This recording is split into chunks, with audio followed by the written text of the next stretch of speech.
Hello, guys, and welcome to episode 192 of the Basecast. We promised you that we'd be back. We are back in video form, if you're seeing all these faces here, and audio form.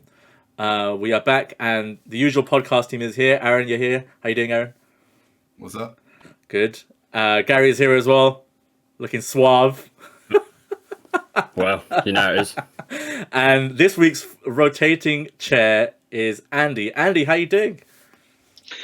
I'm doing absolutely fine, Asim. It is a pleasure for you to have me. It is a pleasure for us to have you. Like us three, we're super excited to have you as the second, fourth rotating chair, and an actual rotating chair as well, almost. It is an actual rotating chair, which Ben didn't do. So exactly, I was disappointed. So there you go, rotating chair.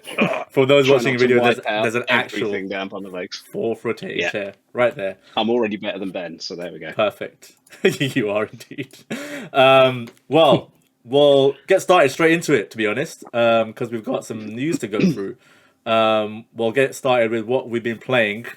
Let's start with Gary this week. What have you been playing, Gary? Oh, so I've been playing just 2 games since we last done the podcast. So the first one is called Lake. I don't know if you guys have heard of it. Okay.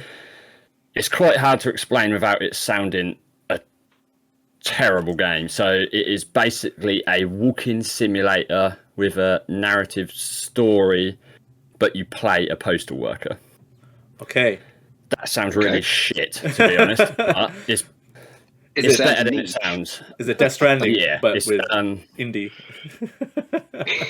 That's not a bad shout, to be fair. So yeah, it starts off very slow. I think me and Ben talked about this in our chat. But it's very relaxing, but the story is quite cool. It's not going to blow you away because it's an indie title. It's got a low budget. You can tell it's got a low budget from when you sort of start playing it. But I'm really enjoying it. It's on Game Pass, so it's not like I have to go out and spend like £20 for it or whatever. So I thought I'd give it a look. It looked interesting from like the sort of screens I see of it and the sort of cover art and all that. So if you've got Game Pass, which, let's be honest, if you've got Xbox or PC, most people have, just check it out. It's interesting. Is it kind of like Firewatch style, like art style and stuff like that? Yeah, very similar to Firewatch. So it's got that sort of, it's not cel shaded. It's sort of like, what would you call that? Like it's sort of like cartoony, but sort of with a sort of slight sort of visual sort of a realistic visual style to it, I suppose. So yeah, it's free on on Game Pass. Technically it isn't, but yeah, if you've got Game Pass, check it out because it's on there. Nice. And the other one I've been playing a lot of today is Riders Republic. Okay. That's a good game. But I hear a butt coming. Crazy. I hear a butt coming somewhere. I've been playing it all day pretty much, so I've already put 7 hours into it. Okay. And it's great fun. There's a lot to do in it. It's got wingsuits, it's got snowboarding, it's got skiing, it's got biking, it's got it all. It's essentially, do you remember Steep? Yeah. The snowboarding game? Yeah. So it's an evolution of that. They basically use the same tech and turn it into this big open world playground. With everything in it, basically. It's a lot of fun, and I'm really enjoying it. There is a but. The biggest but is it's very Ubisoft in terms of there's microtransactions all over the shop. It is a massive map. This map is huge, but it's just, you open the map up and there's just stuff everywhere. Very a la Assassin's Creed. Aaron loves Ubisoft games like that. even with it sort of and there are a few bugs here and now. I've been booted back to the PS5 Dash a couple of times, which is understandable. It's an open world online only game. Even with those slight issues, it's a lot of fun. That's the main thing. The main take from it is I'm enjoying what I'm playing. It's good. There's some batshit crazy stuff you see in it. Yeah. I got it for about I can't remember the exact price. It was about £32. It was on sale, wasn't it, during like the holiday period? Yeah. Considering Argos are selling it for like 54 at the moment, I thought, that's a big drop. So I thought, why not? I was interested in picking it up at some point anyway. So yeah, it's good fun, but just expect it's very Ubisoft. Okay. So- I mean, I've got it kind of sitting on my shelf there as well. I bought it during the sale period when it was like 20 something pounds, as you said. Okay. So I am looking forward to trying it, but I just need to find the time to try it. Time is of a very precious commodity right now. But yeah, I'm good to hear that it's quite enjoyable. So I'm looking forward to giving it a try at some point. Nice. Yeah, we'll try together. Yeah. I'll give you. Yeah, I'll go around the wingsuit. You can just stay on the ground, innit? It's fine. I think that's fair. Fair enough. Andy, what have you been playing, mate? What have I been playing? Well, I finished 2 games this month, which I'm quite impressed at. What? You finished video games? What is this? Video game. I finished and not abandoned them, not kind of just stuffed them to one side and gone on to something else. Yeah. I finished Ratchet and Clank Rift Apart on Nice. PS5. Nice. It's the first game on a PlayStation system that I've ever got a platinum trophy on. I am very chuffed with myself. It was on quite that. fun, In wasn't all my it? years of owning a PlayStation. Yeah. And it was fairly straightforward platinum as well. Although I did nearly stymie myself at the end because you need to have leveled a weapon up all the way, and I'd not even got it off level 1, and I was on the final boss, and I was like, okay. Yeah. So I had to do some. You can go to the arena and stuff. Yeah, like, I did. I Yeah. spammed the boss in the arena about 5 times over to level it up and got it done. But yeah, really enjoyed that. Really loved that. That would have definitely changed my Game of the Year list last year had I played it when it first came out. But I only got it for Christmas, so yeah, I really enjoyed playing that. I also finished off the Gunk, which I know Ben mentioned last week. Which, yes, good game. Really good game. Again, that one's on Game Pass at the minute. It's a good, fun little kind of. I want to say Metroidvania, but it's not. It's fairly linear, but it does have a world that kind of interconnects, and there's a lot of sort of puzzles. It's kind of a little bit of combat, mostly puzzles, sort of traversal sort of puzzles. But it's good fun, and it's quite a nice little story. It's quite short, and yeah, it's quite good. I really enjoyed that. I'm mainlining Guardians of the Galaxy at the minute on my Xbox, which I am enjoying. Looking forward to getting back in on that at some point.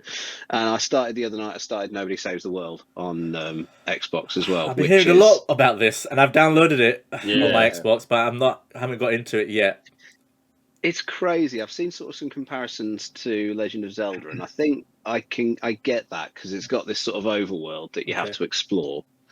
But it's almost takes sort of stuff out of like games like Diablo as well, in that you have character classes with abilities which have cooldown on them, which you have to kind of manage cooldown and mana meters.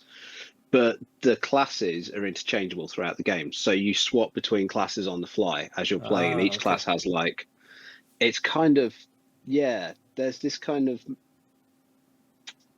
mission-based structure to it. So you've got sort of overarching missions. Each character class has its own sort of submission which helps it level up. And there's always stuff going on in it. It feels like it should be more confusing than it actually is, because there's so much stuff going on, but it's quite easy to kind of micromanage all the smaller stuff that's happening in the game, and it just feels crazy and weird and strange, but it's well worth playing. Yeah, and I think that's a reasonably, I think that's about sort of another 10-12 hour game, I think, as well. So reasonably short, not massively short. And I'm also playing for our YouTube channel, for my NGB Retro section of our YouTube channel. Resident Evil Code Veronica, which is the Resident Evil game that got away from me. So I'm playing that. Classic. And, good game. You can catch that once a week on our YouTube channel. Subscribe, like, share, and all that. Leave comments, but nice comments, please. Nice comments. If you're watching this on YouTube, subscribe is literally down there. So do that. Somewhere down there. And it's free. And it's free, And somewhere down there, they won't charge you. Somewhere down there is also somewhere down here is also Aaron. Aaron, what have you been playing, sir? On the other side, whatever, doesn't matter. I'm still on Fallen Order, so okay. Nothing crazy this week. Dark Souls. Dark Souls. Actually, the funny thing is, I feel like the closest gameplay style to that game is actually Metroidvania. I think it's less. There is a bit of that. Yeah, there is. I think it's a lot more Metroidvania than it is Dark Souls. Yeah. But yeah, still enjoying that. Other than obviously the known bugs and whatnot, like voiceovers for that. I had plenty of those kind of bugs when I played it. Yeah. Sometimes when you're swinging, you just carry on swinging and sliding across the screen. Yep. It's a pretty crazy game. But when it works, no, it is fun. It is fun. Yeah. So just one game. Just one game. It's been a busy week for me. How dare you just play one game now? I'll finish it off then. So I've been like going on Game Pass a bit, just been trying out a few games. I tried out Death's Door for a couple of hours. Oh, I really want to play that. Yeah. I mean, it's got an interesting premise. It just instantly like kind of throws you into the game, and you kind of learn the controls. It's basically, I mean, it reminds me. I know a lot of people compare it to like the old Zeldas as well. It's kind of the main comparison, like the top-down isometric style with a nice little art style. The overall like setting, it seems like you're a crow. Is it a crow or some sort of bird that's gathering souls? It's just weird. It's a weird like narrative going on here, but I think what shines through from what I played so far is like the Zelda style, and then it's got obviously like every game has a bit of Metroidvania right now, like kind of backtrack, open new paths as you go along, as you do unlocks, and the combat. It's really good. I can see why it was high on people's Game of the Year lists last year. I don't know if I'll have more time to invest in it, but I did want to try it out, and I'm happy I have tried it out. Decent so far. And then I also tried out, this is one that Ben mentioned, I think it was Ben, yeah. The Pedestrian. Also on Game Pass. Yeah. Now that I am enjoying a lot. So that, as Ben rightfully kind of pointed out, it is on Game Pass. It's basically a puzzle game where the backgrounds are super realistic, like kind of super realistic, like hyper realistic, and then you're essentially like playing a stick man from like the warning signs and stuff like that, and you have to solve puzzles to like go through doors, etc. But as you progress, it introduces new mechanics, as in like panels going up and down, and like levers that push up like kind of lifts and stuff like that. Very simple, but it's a very quite unique puzzle game, I think. So if no one's tried that out yet, I'd certainly recommend trying that out. We've got a Let's Look At video coming out next week. There you go. Of Pedestrian, which is a new series which I think should be on our channel once this goes out, which is me, Ben, Johnny, and Kieran looking at games. Yeah, looking at games. Just looking at games. Just looking at games. And did you guys enjoy it? Next week. We did, actually, I was the one that was playing it, and I really did enjoy it. It's fun. I actually sent it to my Xbox from the Game Pass app from Ben's house after having played the first few puzzles. But yeah, really enjoyed it. It's interesting. It's different. Yeah, absolutely. Absolutely. And then because Horizon Forbidden West is on the way, I installed Horizon Zero Dawn after Aaron's glowing review last time. Just to like get to grips with like the controls and stuff again, but and just to see how I know it's not a proper PS5 update, but the PS4 version runs at 60 FPS on the PS5. And first of all, that 60 FPS just transforms the game, and second of all, Horizon still looks amazing. It still looks incredibly nice. It's a very good looking game. It looks like I'd not be surprised if people like take that for a genuine PS5 game, the way it looks, and that's speaking highly of I guess Guerrilla's art team and kind of what they've done with the game. It makes me even look forward to like the sequel so much now, because I'd like to see what they've done with it. So yeah, I mean that kind of does it for me. Although I have installed Hades on my PS5. I got that as a gift from someone, so I'm finally gonna go through Hades at some point. I know, Aaron, you play Hades? Not extensively enough to comment on it. Okay. I've still not played it yet. You still played it. Andy, you played it? No. I played Hades when it first came out on Switch years ago, and was going, Hades is a fantastic game. Everyone needs to get it and play it.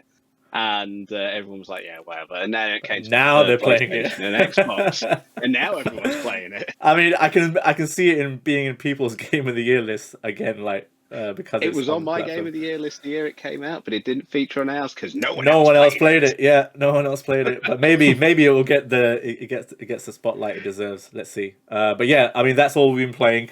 But we have news to get into, and we will get into the news now. And a continuation of the big story last week that we covered: Xbox purchasing Activision, and there was some discussions going on between the team. Like, will Call of Duty stay on the PlayStation as well? When will it come to PlayStation? I don't think it's fully been ironed out, but it seems like there is a situation where Phil Spencer shortly after came out and said that he had a call with PlayStation leadership and said that he wants to keep Call of Duty on the PlayStation. I don't know if he'll actually go through with that 100%, or it's just the legal stuff talking. But then I think today or yesterday, someone there was a report basically saying that Activision is committed to 3 games, 3 Call of Duty games on the PlayStation, including Warzone 2, whatever that will be. So, I mean, a lot of stuff has happened since we talked about the original stuff, and the focus has rightly been on like Call of Duty. Will it be on? Because that's the big hitter, right? That's the big hitter from Activision. That makes them billions of bucks.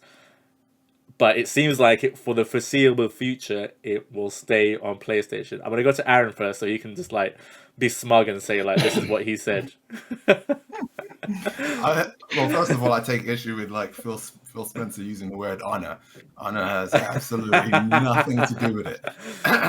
This is all about money. Look, you spend $70 billion on a company. You have to make that money back somewhere, and as quickly as possible, hopefully. You don't do that by removing your biggest hitter off different platforms. It just didn't make sense to me, and it obviously doesn't make sense to Phil. But also, I'm assuming Sony had a half decent lawyer and written up a contract. Yeah. And so, I mean, how are you going to worm out of it? To be fair, so yeah, I mean, it's what it is. It is what it is. I mean, it's interesting that the tweet he made said, like to read out the exact words: "Had good calls this week with leaders at Sony. I confirmed our intent. Intent doesn't mean it's going to happen. Yeah. Intent to honor That's all PC answer. Yeah, intent to honor all existing agreements upon acquisition of Activision Blizzard, and our desire to keep Call of Duty on play." So there's desire. It's not that it has to, but I guess certain Which legalities part as well. Yeah, exactly. Yeah, it's so, and then he finished up with saying like Sony is an important part of the industry, and we value our relationship, which led to some people saying that potentially Game Pass might eventually come to PlayStation. What do we think about that, Andy? I'm struggling with that one because I was reading that one. I was like thinking, will it though? I don't know. It feels like I cannot see Game Pass coming to PlayStation. I can see Call of Duty staying on PlayStation because I think either way Microsoft spin it, they're making money out of that, whether it's on PlayStation, whether it's on Xbox exclusively. I think the benefit for them if they bring it to Xbox exclusively is that the Call of Duty hardcore crowd will invest in an Xbox to carry on playing Call of Duty, and that's hardware sales for them. But I don't know. The Game Pass on PlayStation doesn't feel, unless it's streaming only, unless they do a streaming only version of it that will run like in a browser or something like that. But I can't see it being. I'm struggling with that one. Okay. And what do you think about as kind of pointed out, like they're committed. Well, not committed. They want to honor the agreements that they currently have with PlayStation and like Call of Duty. Like I think it was actually today the report came out that they're committed to 3 more Call of Duties on the PlayStation console. Do you think after that? I know Aaron will probably have words to say, but do you think after that they'll go exclusive on Xbox?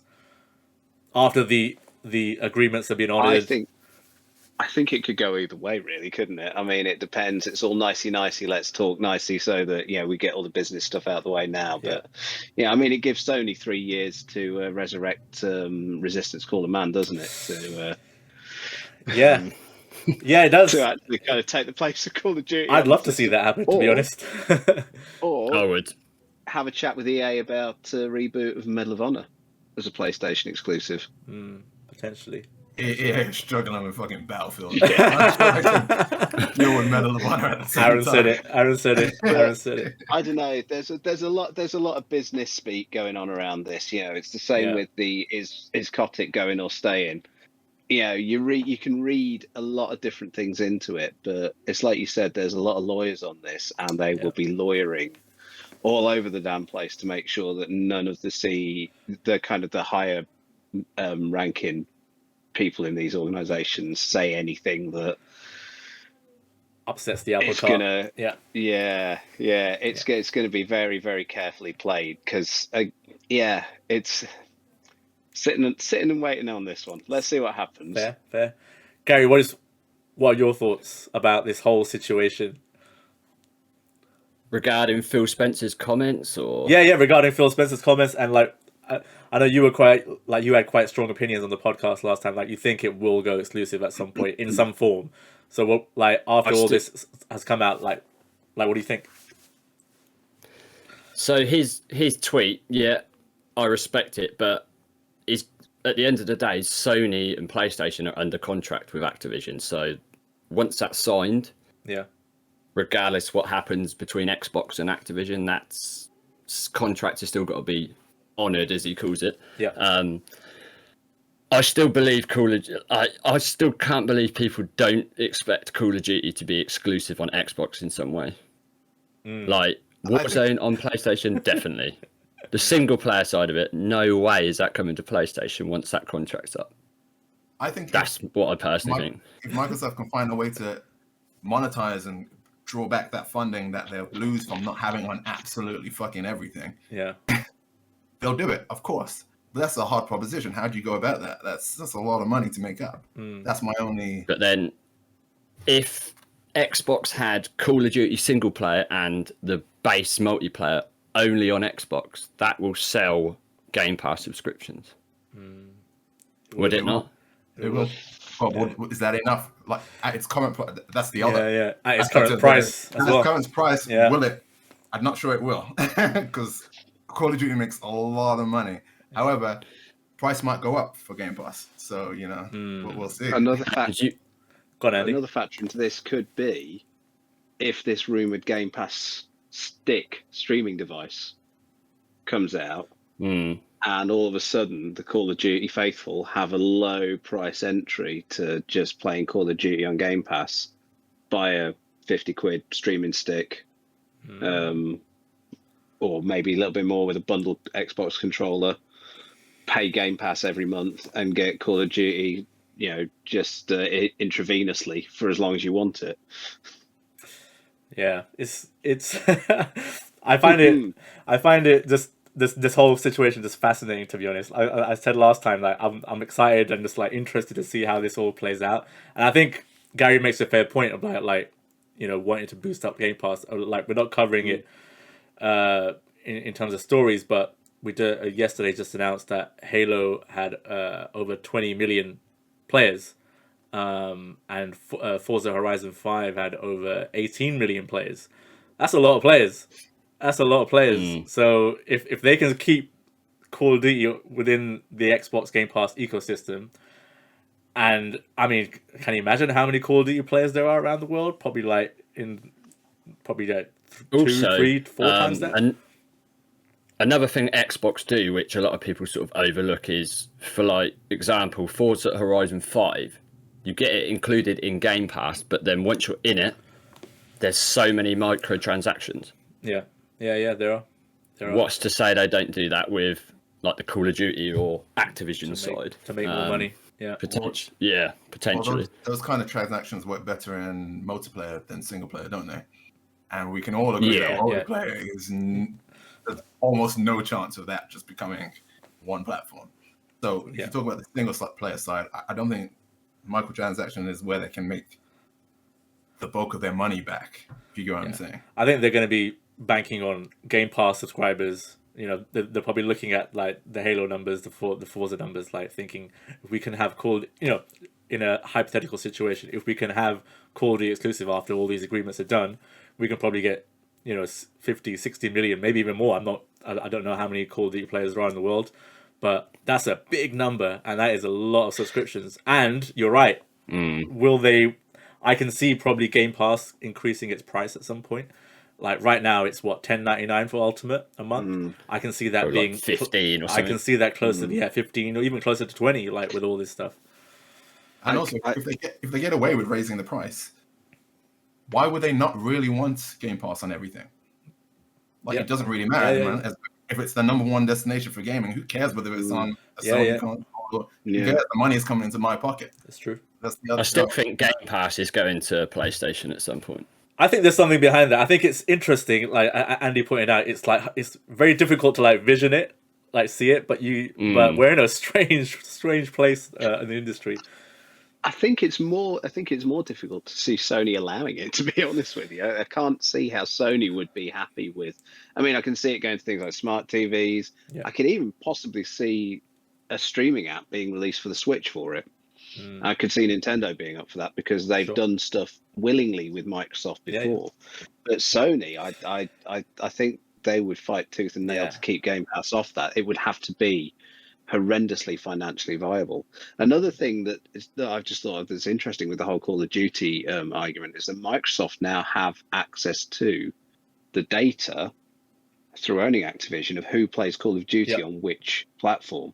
So if they make Call of Duty a Game Pass bundling and release it retail on PlayStation, they've got access to the data to see who's playing it where, to see how they actually need to change their marketing strategy. Fair point. Yeah, absolutely. And that's a huge chunk of gamers to be targeting as well. It's a lot of gamers. And just going back to the point that you made about PlayStation not playing ball with Game Pass, I think that was my point last time when we were talking about this. I think that I see that as a stumbling block. As a Japanese company, they're very stubborn, and the way they do business with, and it came out during the Apple court case with Epic, etc. Like they want a chunk of pretty much everything. So they'll want a big cut or a sizable cut of whatever Game Pass comes on the service or PlayStation Store or whatever. And they'll have to work out a deal with Microsoft, and obviously Microsoft want to make money out of this as well. Like it's gonna be a negotiation. I'd like to be a fly on the wall if that negotiation ever happens, just to see like what's being talked about. But yeah, I think, as we said last time, we can talk about this forever and like having opinions, and it's good to have like different opinions. But this will go on for a while. Yeah, we're gonna hear stories coming out from like sources like Bloomberg, probably like even Wall Street Journal reporting on this. Like, this is a big story, as we said last time, and we're gonna hear more and more about it. It's not gonna end there. So we'll see whether that £50 bet comes into play. And he had 20 with Ben as well. Let's not get Ben run away with this. He had 20 with Ben as well. So Aaron's potentially in for like 70 quid in a few years' time. I'll give you one game. I'll save the pennies. Don't worry. Yeah, you can buy Call of Duty on a PlayStation with that. Yeah. Or if they don't hike the price, around about 6.5 months worth of Game Pass. Yeah, there you go. Aaron's worked this out, I think. Yeah. Brilliant. Well, the next story, actually, Aaron mentioned Star Wars Jedi Fallen Order earlier on. A big one that came out yesterday was 3 Star Wars games are coming from Respawn. So 3 Star Wars games are in development currently at Respawn. And I know Ben was very sad to hear Titanfall is not one of these 3 games. Sorry, Ben. But Star Wars is a focus for them. So to like summarize the news, there is a sequel to Jedi Fallen Order coming, so that's one, and the second one is a first-person shooter in the Star Wars universe, and then the third one is a strategy game in the Star Wars universe. So all coming from Respawn Studios. What do we think? I know, Gary, you're a massive Star Wars fan. Like, you're like into the Star Wars universe. What do you think about this? I know they've also got a game coming with Ubisoft, a Star Wars game as well. But Respawn seem to have done well with Jedi Fallen Order. More Star Wars games coming from Respawn. Are you a happy Star Wars fan? Yeah, it's hard to sort of judge at the moment because obviously we don't really know much about them. Obviously, Jedi Fallen Order was a given, I think, because it done really well critically, sold well. The other 2, we just know one's a shooter, one's a strategy game. I like the sound of the shooter, but again, it's too early to sort of say anything. There's Star Wars games coming out of all holes at the moment. Everywhere. Obviously, we've got Quantic Dream as well doing one. Absolutely. So yeah, obviously it's Disney. Disney, Lucasfilm are obviously License using is their going everywhere, mate. the license. Yeah. So that's why there's so many different Star Wars games from different developers across the world. Obviously, I presume DICE have still got their contract for now. It's running out, I know, but I think they still have. But we haven't heard anything about that. But just to let you know that like the first person shooter is being kind of helmed by the Medal of Honor co-creator Peter Hirschman. So he previously worked on the original Battlefield games, Battlefront games, and the Force Unleashed as well, which was I know it was like a hit or miss type game for most people. So some good pedigree there for that first person shooter. What do you think, Andy? It's interesting that you mentioned DICE, because I'm pretty sure I read something the other day, and I should have bookmarked it, that DICE have actually come out and said that they are not in active development on another Battlefront game, which I guess does kind of say, have EA handed it over to Respawn to try and work some Apex / Titanfall magic on it? I wouldn't be surprised. I didn't dislike Battlefront 2. I thought it was a solid shooter. Yeah. That's good. But it'd be interesting to see what Respawn can do with a Star Wars shooter, given their pedigree with Titanfall and Apex. My youngest is a big Apex fan, and he's really, really excited that Respawn are working on a Star Wars first-person shooter. So, it's going to be interesting to see. I'll take a sequel to Fallen Order, though. Loved that game. Yeah. It was janky as hell, but I loved it. Yeah. I scratched that Metroidvania itch no end.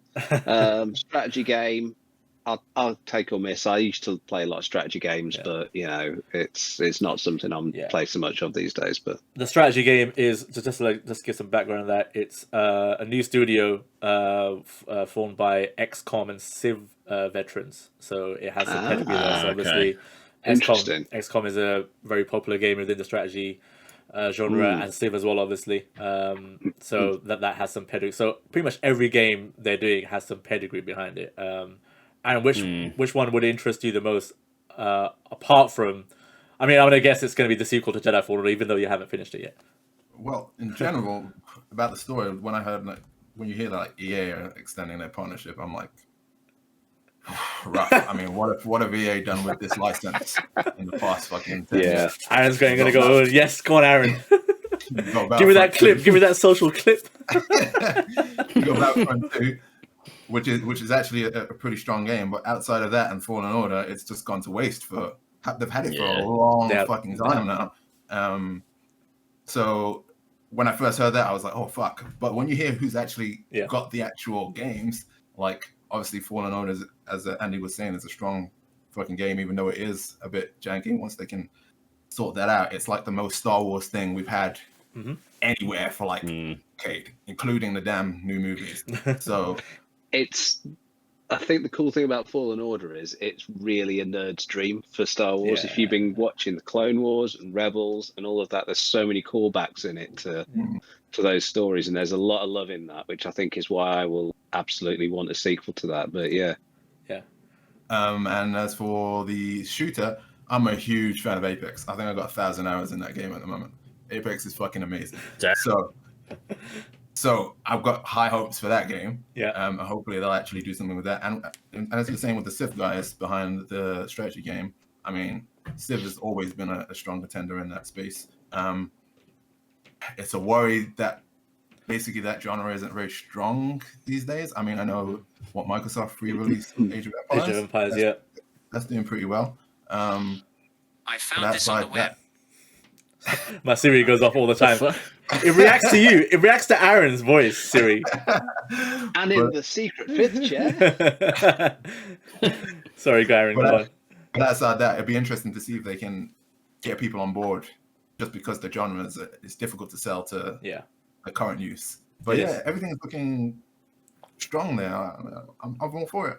Nice. Let's go. Aaron's all for it. Oh my god, he's all for it. What has happened? What has happened? I tend to agree. I think you're right. They haven't done much with it. Like in EA's hand, they're kind of juggled it like a hot potato. Like there's some good stuff, and there's like, oh crap, we've kind of fumbled this with like the whole loot box stuff, and like I'm pretty sure Disney weren't happy with them about that. So, and then even before Jedi Fallen Order, they were going down the single, like they were going down the multiplayer route more. They said like single player games are kind of dead. Really, that was their, I won't say quotation, but they were kind of going down that route to say everything needs to be multiplayer. Then they realized the game did so well. They're like, oh, actually, there is a market for this single player games, narrative driven games. Okay, we better shift our kind of focus here. So it's good to see they put a good studio on 3 games of a different types of genre as well. So I'm well up for this. I like to see quality Star Wars games like come out from good studios. What's not to like? What's not to like? Respawn must be huge now. Oh yeah, massive. Yeah, bringing in all the fucking games that massive, massive. Yeah. It's EA, they've got all these studios like, nope, Respawn. Yeah. No. I think also everything. I think they're also, like you mentioned DICE earlier. I think there's also within EA. I don't think a lot of people realize there's also a lot of cross studio collaboration as well. So even though it's like the main dev will be Respawn, you'll probably see like DICE in the credits as well somewhere. Like people probably from DICE will be working on these games, and even from other studios. Like I know they share tech and everything like that as well, because they're all probably going to use the Frostbite, I imagine. So yeah, let's see how that goes. But yeah, 3 games. There's no release date or anything like that. Obviously, they're still in development, so we'll be sure to hear probably more about them through the coming year or so. Next one is a story that the fanboys will love, I think, and will get everyone talking. So according to an industry analyst, the PS5, even with its shortages, is due to outsell the series consoles, and that includes the X and the S, by 2 to 1 this year. I mean, that's quite, that's that in itself. I don't know if it's a surprise, if it's expected. Andy, what do you think? I think this shows why Microsoft wanted Call of Duty. Correct. Yes, correct. Because, yeah, I mean, I think it goes back to what we were saying there, is that, Microsoft are clearly seeing that Sony are outselling Xbox in the console space, in the hardware space. Mm-hmm. So they're trying to leverage as much software into that as they can do. And again, I think it goes back to them lightly keeping Call of Duty on PlayStation for the foreseeable future, because if they've got that user base there, if Sony are outselling them 2 to 1, then that's extra players that they can be making money off. Because at the end of the day, everyone's out to make money off us. We enjoy giving them our money, but that's what they're here to do. Yeah. And yeah, it's I think it's interesting to sort of see how Microsoft have been pivoting with things like Game Pass, and their kind of strategy does seem to be moving somewhat away from purely being a hardware company. I do wonder how much it bothers them to the same degree as it would bother someone like Nintendo or Sony to see those numbers. What's kind of the offset of people just signing up to Game Pass? How much money do they make on that versus selling a bunch of consoles? Yeah. I mean, just to add some context to that as well, like the analysts forecasts 18 million sales for PS5 in 2022 and 9 million for the series consoles. But however, there's a third contender. Let's not forget. He said he expects the Switch to be the leading console with 21 million sales. So makes sense. Yeah, Gary, what do you think? I mean, obviously the PS5, like we talked about the shortages and stuff last time, but even with the shortages probably hitting throughout the year because of the semiconductors, etc., and the Series S console being, I guess, a bit more readily available, still expected to sell more. Those Xbox numbers seem really low to me. What did he say? 18 million compared to 9? Yeah, he expects the series consoles to sell 9 million in 2022. Okay, that seems really low. I thought it'd be a lot closer than that myself. Because I can sort of see Sony pulling away a bit, but as far as I'm aware, Xbox seem to be making more series consoles than PlayStation are PS5s at the moment, right? Yeah, they seem to be more more available. readily available anyway. Yeah. But to be honest, generally, I hate this sort of stuff, like analysts predicting. What is that guy's name? The famous one. Michael Pachter. Yeah, Everywhere. yeah, packed Yeah. up. Oh, yeah. Aaron's laughing. It's just like guesswork at most of the times. I know they do but they get work paid. in the They background get paid hundreds of thousands of dollars and pounds to do this stuff. I can do it for half that. But yeah, I haven't really got an opinion on this sort of stuff. It doesn't really affect me personally because I'm sort of an avid gamer and I get either one regardless of what label is stuck on the outside of it. But yeah, I personally thought it would be a lot closer than 18 to 9. I thought it'd be like 18 to say like 15 or 16 maybe, but yeah, it is a surprise, and I guess it's also, as Andy kind of touched upon, maybe not a surprise given Xbox's strategy is subscription based. Really, it doesn't seem to be primarily hardware based, whereas PlayStation's is hardware based. You know, they want as many consoles as they can in people's homes, and they're trying. We've heard, like, we've seen stories. They're trying to get freight planes and ship them like around the world as quickly as possible, etc. All that stuff going on because they want these consoles. Like, people, there's still an incredible demand for PS5s. Anytime they come on sale, they are gone. Whether it's like here in the UK on Amazon or Argos or whatever game, they are gone. You can't buy them singly from most places. You have to buy them as like a £600 bundle from somewhere, which is here and there. Shit But you don't want. yeah, but I mean, Aaron, just to get your thoughts on this, like, does this further reiterate, I guess, the different strategies between the two main console rivals, or do you think it's a clear indication of like PlayStation is still going to lead the way in terms of the console space? You know, out of the two, obviously Nintendo will probably still sell millions and millions of Switches. What do you think? I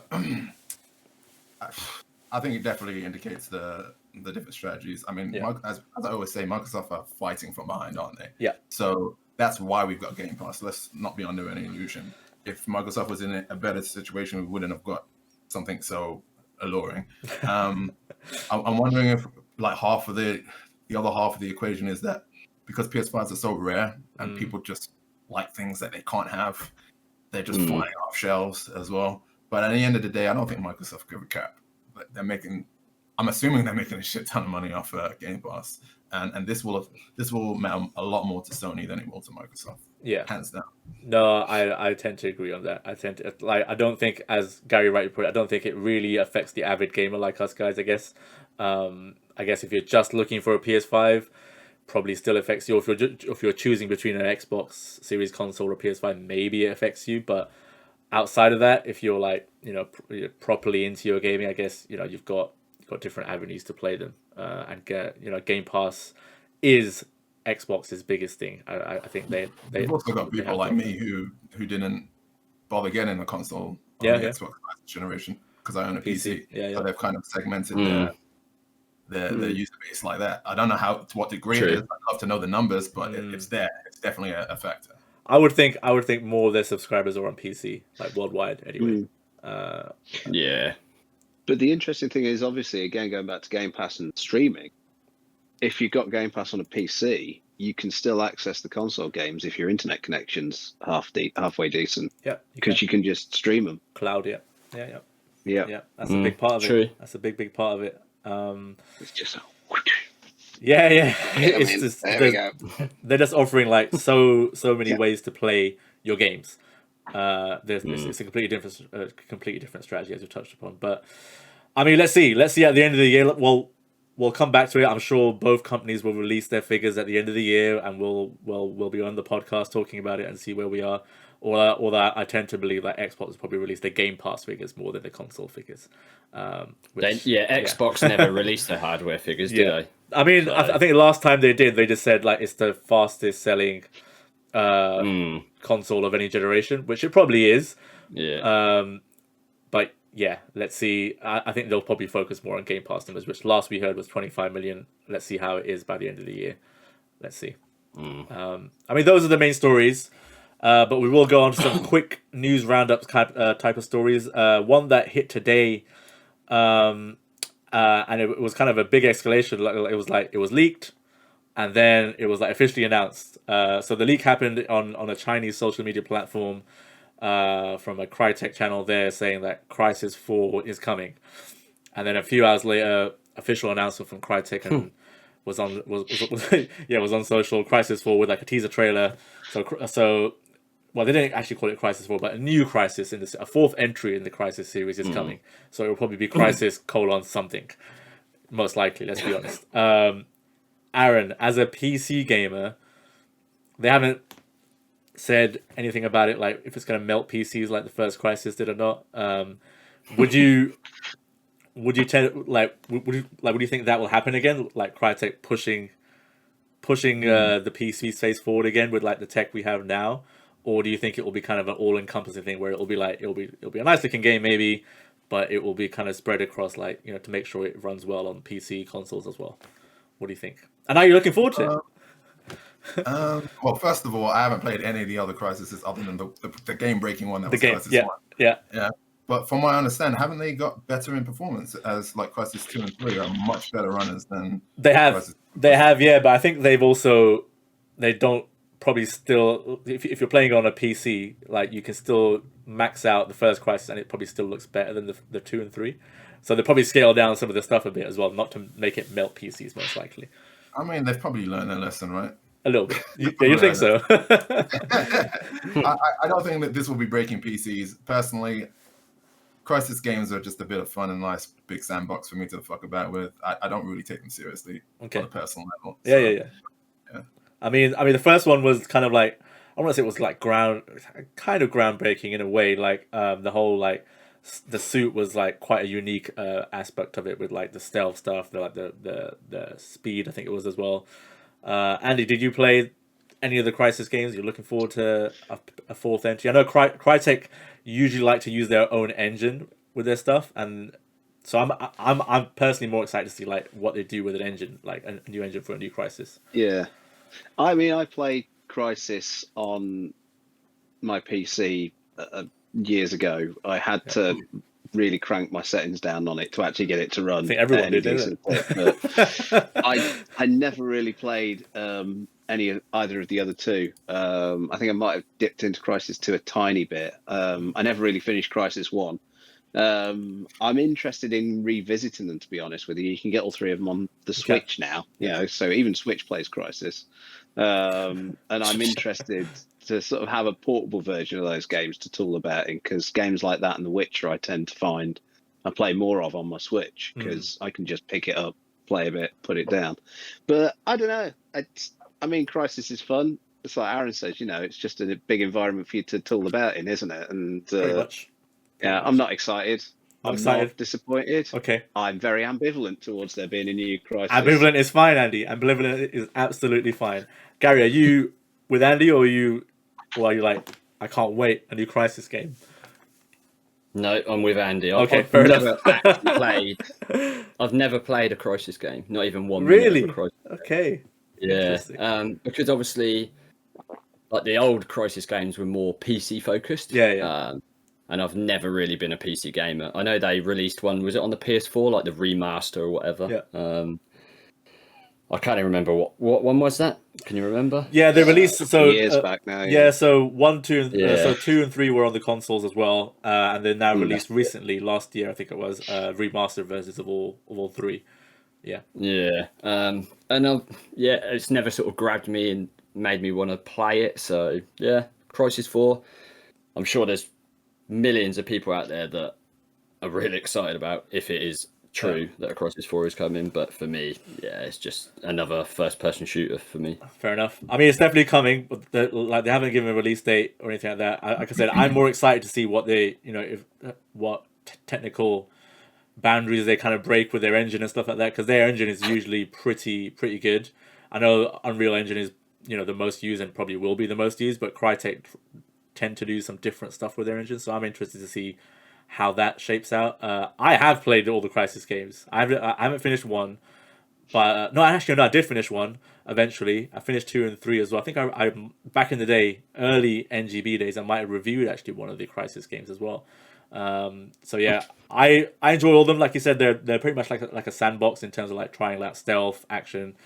And I think the first one was kind of wasn't groundbreaking. Like I said, it was unique in its sense. Like the suit gave you all the powers, and that added to the gameplay, etc. as well. So let's see what happens. I'm sure we'll see some with E3 season. We'll call it that because E3 is not really a thing anymore. It's coming soon in June. I'm sure we'll see some like new trailers or gameplay most likely as well. Next one I know Andy is super excited about. So Am I? Am I yeah, really? I think you are. Elden Ring, Really apparently we are excited. told, can be completed in 30 hours. So this I think comes. that's the main story, isn't It is the main story, yeah. So yeah. so this comes in from an interview during the Taipei Game Show with the producer, and he was basically talking about like how long the game will. He was asked probably how long the game will take to complete. He said the main story, if you focus on that, around 30 hours. But you could obviously miss some routes and stuff out in usual From Software style. 30 hours, Andy. 30 hours, because you're reviewing this for us. So 30 hours. We're expecting a review done in 30 hours, basically, Andy. That's what we're expecting. One more time with them. 30 hours. Reviewing that game is going to be the hardest thing in the world because I like to just jump into a From game and just, with possibly the exception of Sekiro, which was one of their more linear games, they're the games that I like to just revisit. And I think I did a video on Dark Souls world building last year. When it had its anniversary, just how good that game is to go into and just explore and just find all the little nooks and crannies and just keep going back into it. Elden Ring, just I've been trying to avoid as much as I can though. I think I watched a few streamers when they were doing the technical the preview. beta test, Yeah. the tech test. And I watched a few bits of that, and I'm so looking forward to that game. I want it now. I want it in my hands right now so that I can go and play it. I will lock my family in a room and I'll throw the key away and I'll slide them food parcels under the door when I can drag myself away from Elden Ring to make them food parcels. Nice. I just want to absorb that game into my system. It just looks so good. It's everything that looks good about From's previous games. It's got the stealth and the more action-focused exploration of Sekiro. It's got incredible looking magic. It's got kind of the It's got horses. weapon systems and horses, the weapon systems and the character building that was in the Dark Souls games. And it's got a couple of bits that even look like they've been lifted from Bloodborne. And I want it now. See, 30 hours. yeah, Fine, whatever. I'm going to spend way more than 30 hours on that game. yeah. I mean, as part of the interview, like he says, like 30 hours is like again the main route. Yeah, but you can have dozens more hours just like gameplay, just like exploring, taking in like the nooks and crannies as you mentioned. Yeah. I mean, my favorite From Software game and the only one I've completed is Bloodborne because I just got into that really, and I think I reviewed that back in the day here. And I absolutely love that. I guess maybe because I was forced to do it because I was reviewing the game, so I had to complete it.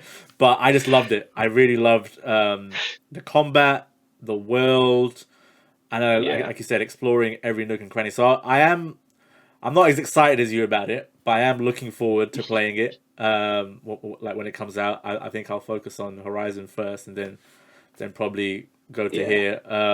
But Aaron, I know you are a fan of Dark Souls and Demon Souls, etc. Like you are an admirer, shall we say, of these games. What do you feel about Elden Ring? This game's going to sound like hotcakes. Of course it is. But falling into like the actual article, like what's this fascination of like zooming in on how many hours your gamers are going to spend on your game? Like, what is that? It's not 500 hours. Everybody's excited for Elden Ring. It's got good press. Like, there's no way this is going to sell. You don't need to spend time telling us, oh, you're going to spend 30 hours here and 5 hours here. It's not necessary. I don't expect this from especially a Japanese I think developer as well. it's a bit of PR one-upmanship, isn't it? After the catastrophe that was the what was it? Was it Dying Light 2? Dying Light 2, yeah. And the you'll be spending the rest of your life in this game. I think a lot of developers now going, our game, it's not that long. It's okay. Don't worry. Probably, yeah. You don't have to worry. There probably is a bit of that based on Dying Light. You're right. There probably is a bit, but I think Aaron's right as well. Like, I don't think you need to put a label of hours on a From Software game. It's kind of what you get out of it. What you put in is what you get out essentially. Gary, I have a feeling that you're going to stay as far away from this game as possible. You'll be surprised. So From Software games, generally, I don't go near them. Dark Souls, the original Dark Souls, I played for like the equivalent of like an hour, and then I didn't play Bloodborne. Didn't play Dark Souls 2. But this, I must admit, this looks really cool. Interesting. I don't know if it's just because it's visually it's so pleasing. It's sort of enticing me in. The trouble is, there's too many like amazing looking games coming out in close succession. Obviously, we've got Horizon Forbidden West, then we've got Elden Ring, and then there's others as well. So I might try it down the line, but I probably won't try it at launch because I am intrigued by it. I know they've said there's a noob mode or is an easier mode. Whether or not I will go that route, it's probably not going to be that easy. I'll be honest with you. No, but it'd be easier than say like a Dark Souls or whatever. But depends on if you want to roll magic. I hear magic's quite OP still. Yeah, magic's still the way to go if you want an easier time. I don't know why people find Dark Souls too hard. They must just be playing melee classes all the time. Just go all in with the Soul Spear and be done with it. Yeah, magic, Gary, is the way to go. Yeah. Okay. But I am intrigued by it, I must say. So. Okay, fair enough. Well, it will be out very soon, and Andy is going to be reviewing it for us. So hopefully we should have a review code soon. Then Andy will be locked. Well, Andy was going to lock his family where we heard of the podcast. So don't tell him I said that. No, this podcast doesn't go out on YouTube whatsoever, so no one's going to know. Next story, services. Next story, we'll very quickly go over. It kind of links to what we were talking about in the last podcast. For a very short period of time, PS4 trophies disappeared on the trophy system, and instead PS3 ones appeared, which is kind of weird. And again, we talked about this last time. And we said, like, is this an indication of like backwards compatibility coming and etc., or is it just another random bug again? Gary, I know you were quite adamant it's a bug, but there's so many coincidences happening over here. Like PS3 seems to be, is it still a bug? Do you think? There's something going on. It's either a bug or they've got some like work experience kid like doing like all the tech side of it. It's just weird how those two things happened in such sort of close proximity to each other. It's like really, really odd. So the PS4 trophies disappeared and turned into PS3 ones, right? That's correct. That was essentially that's correct. Right? Yeah. What is happening? At Sony. Something's like, is there like there's something in the very early April Fools, maybe. I don't know. I think it's probably a bug, but obviously people are going to sort of make up their own sort of decision what it is. But I personally think it's probably a bug. Let's be honest. Okay, Aaron, you were laughing there. Do you have any bug, or is there something happening? I think there's something happening.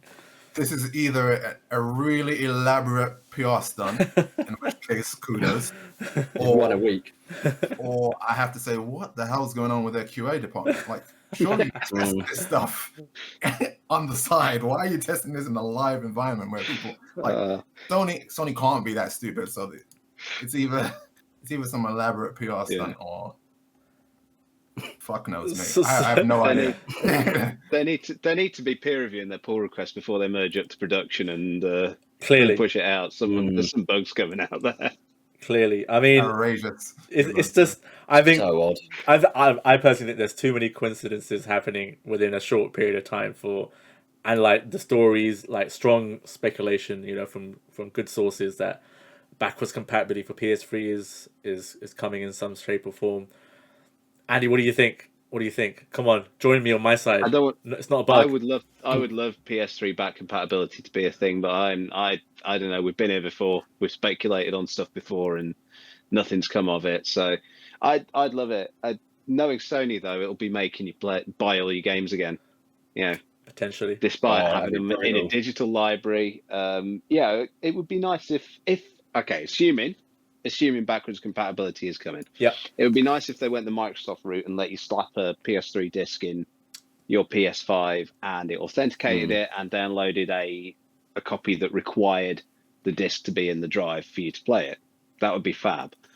That's kind of something that I think if they do it, Sony probably won't do. But I feel it would be a bit of a kick in the plums if they didn't at least honor games that were already in your PS3 digital library. they're gonna have to introduce that.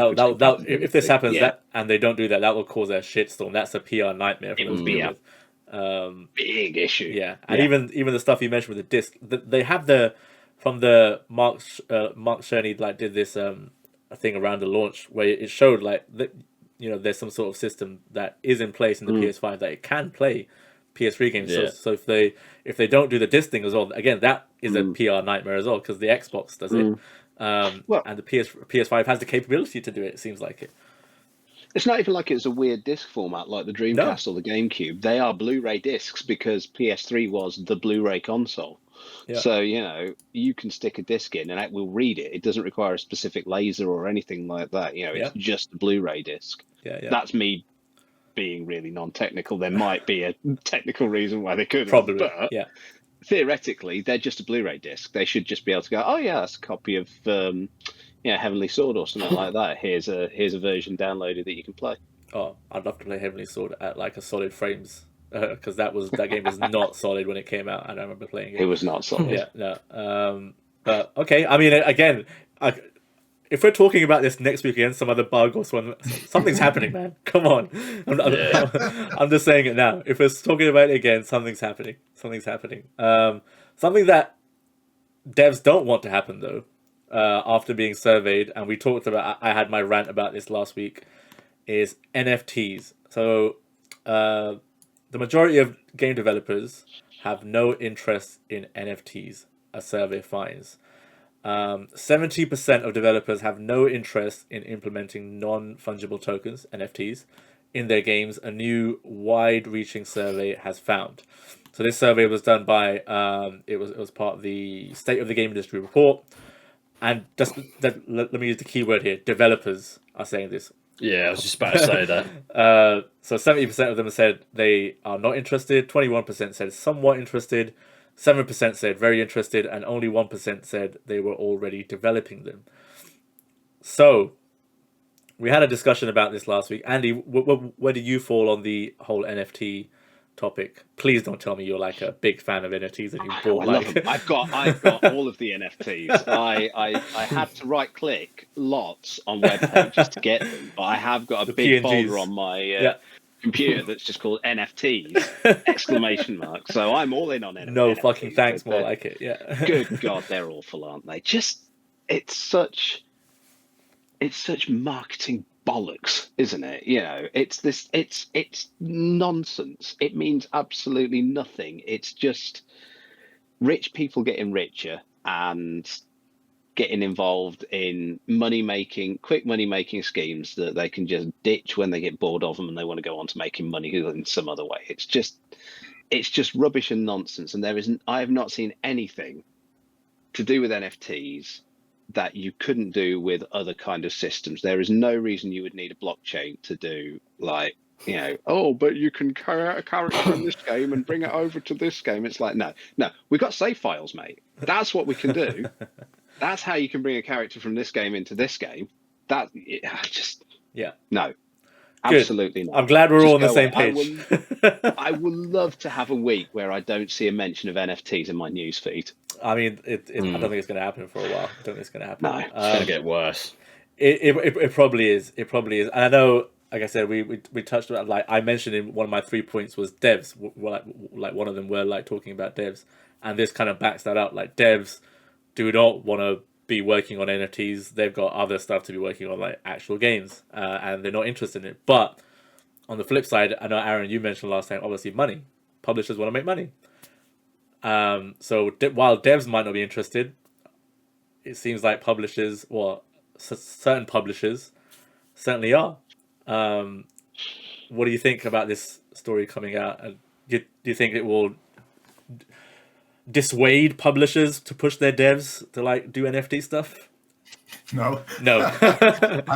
I think number one, this is obviously going to happen. Like devs are never going to agree with it. Number one, it'd be incredibly tone deaf.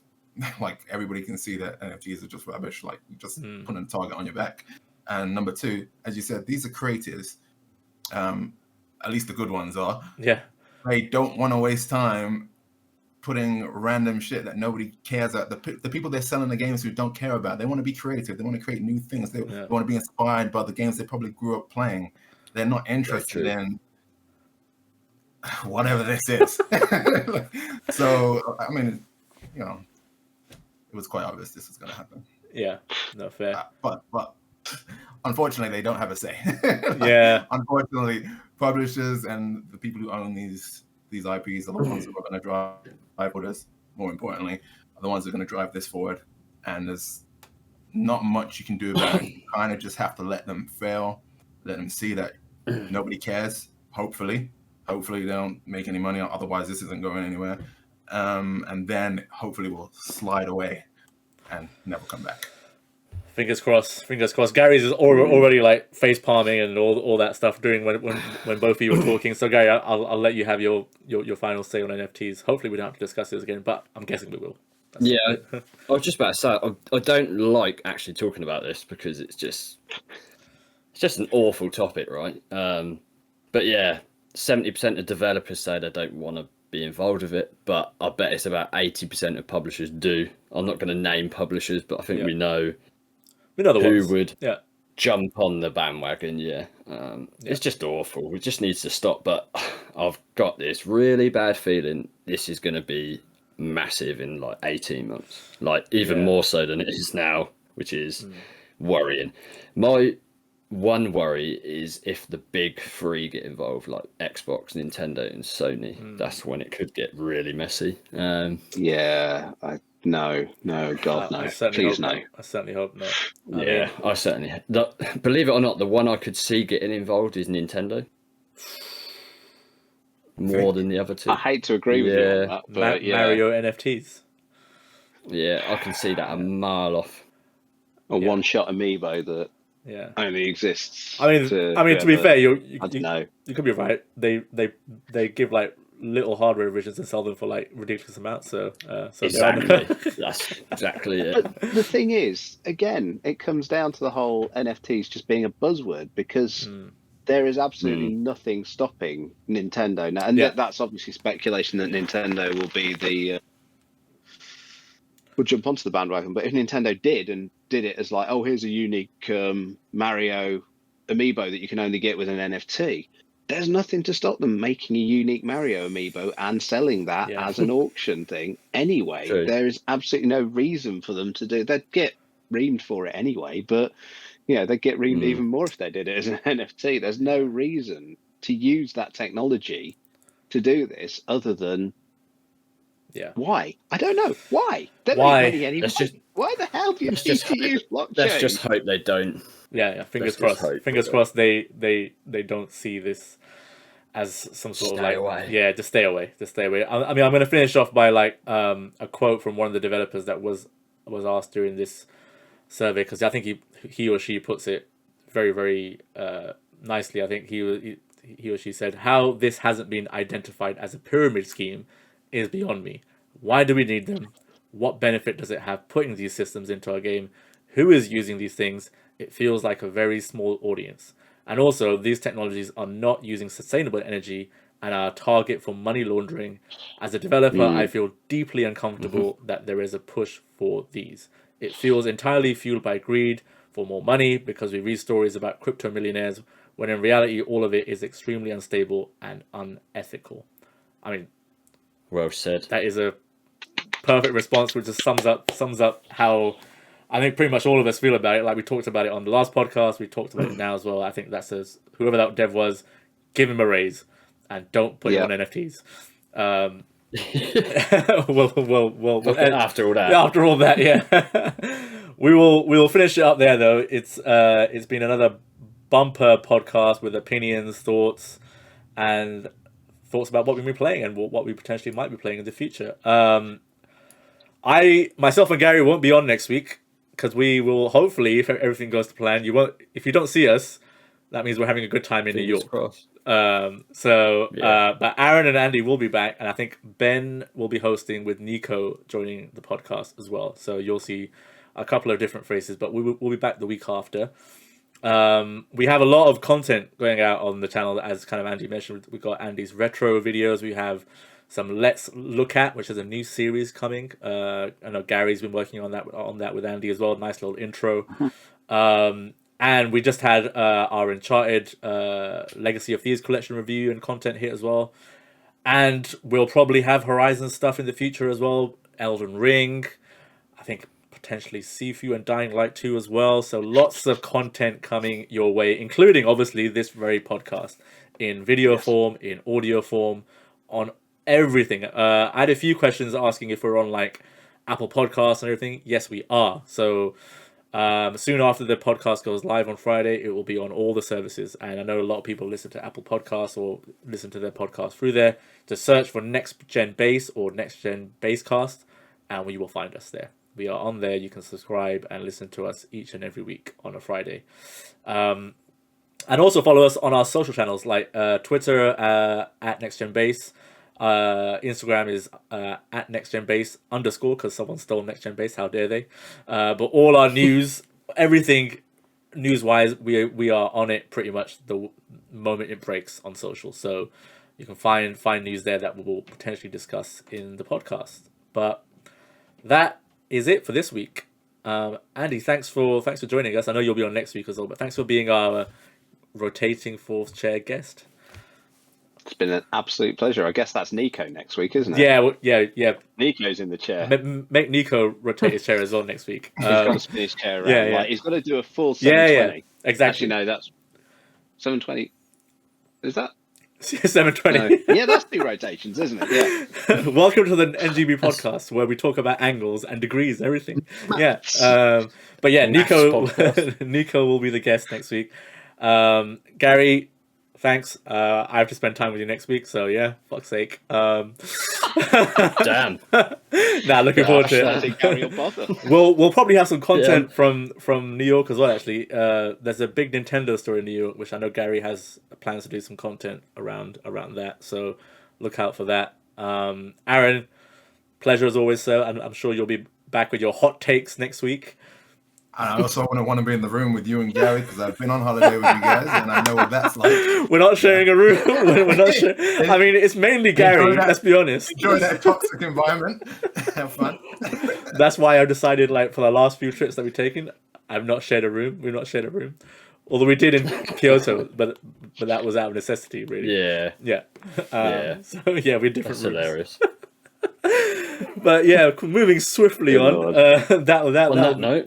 Yeah, exactly. That will be it for the Basecast episode 192. We will be back next week. Not me and Gary.